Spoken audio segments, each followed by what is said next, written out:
Alors, les thématiques que nous avons évoquées précédemment ne se rencontrent pas uniquement en sculpture, mais touchent toutes les autres formes et techniques artistiques à la fin du Moyen-Âge. Nous sommes ici devant une gravure qui représente la scène de la déploration, c'est-à-dire le moment où le Christ est descendu de la croix, il est au sol, soutenu par la Vierge, Saint Jean éploré.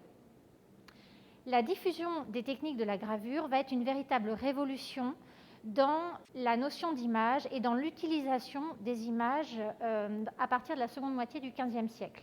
En effet, auparavant, les images circulent avec les artistes en fonction des chantiers, en fonction des commanditaires, ou alors dans les manuscrits, mais elles sont alors réservées à une élite princière et fortunée.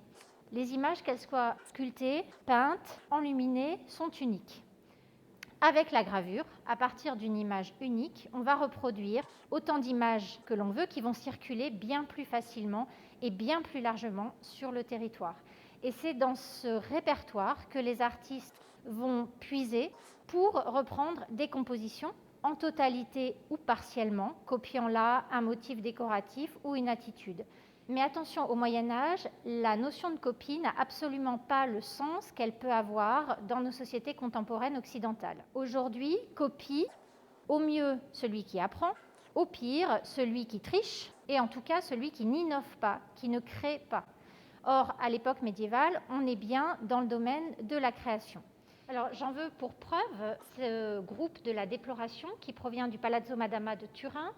On sait que le sculpteur s'est appuyé sur une gravure pour sa composition, mais on voit bien à quel point il a réinventé la composition originale d'une manière poignante, en insufflant à ses personnages, dans les traits du visage, une absolue délicatesse. Et à travers cet exemple, on montre que la notion de copie, la notion de modèle, doit être prise vraiment et comprise avec précaution et remise dans le contexte bien particulier de la fin du Moyen-Âge.